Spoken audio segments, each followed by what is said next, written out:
We learn more from the failures than we do the successes. This is why the book, Why Leaders Fail, is so critically important, because we identify 7 key areas where leaders fairly systematically fail their people and inadvertently sabotage their own success.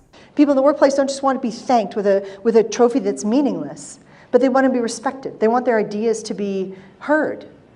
And they want to know that what they do matters above all else. So if you're going to thank people, make sure it's meaningful. Small mistakes when you're in leadership can oftentimes lead to much bigger problems. Little mistakes can derail the best of intentions. So this legacy we have at work is, are we leaving a legacy where people say, wow, coming here and working with, what's your name? Nancy. Nancy. It's so great. Every day I get to come to work with Nancy and she just makes my day every single day. It's more important for people to have clarity. And if you're the boss and you don't have perfect information, that's okay. But you have to tell people, I don't have perfect information.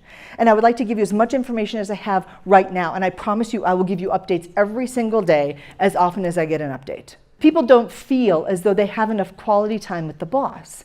And if you're the boss, especially with your direct reports, what's hard for us to understand is they want more of your time. One of the challenges leaders have today is how to lead teams for their best accountability.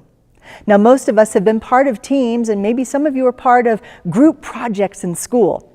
Nobody liked those. What did group projects teach us in school? Predominantly, trust no one. You're going to wind up doing all the work yourself. And this is why people don't like to be put on teams, because they feel as though either the project could be just fine without them. They feel as though the other team members are not pulling their fair share. They feel as though there's not enough buy-in from the administration, or sometimes they feel like the group project in school, they're going to have to do all the work. One of the ways leaders can best develop their people is to help them see the value of working together. Now, how do you do that?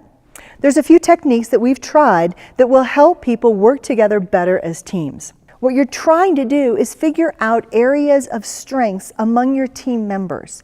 And you do that by looking at the things that they have on their list of their to-dos, and you figure out what they don't like doing.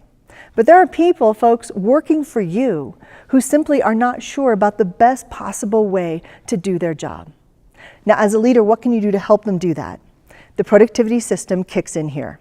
The theory of efficiency wages says workers want to do a good job.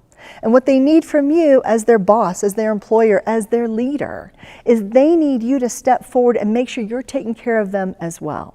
And our brain, the habedula in our brain, is hardwired to not like things that make us feel as though we're failing, which is why a 360-degree approach to leadership is so difficult, because it makes you look at things that you're doing with other people, and it makes you analyze the relationships in your communication and how you're approaching situations and problems.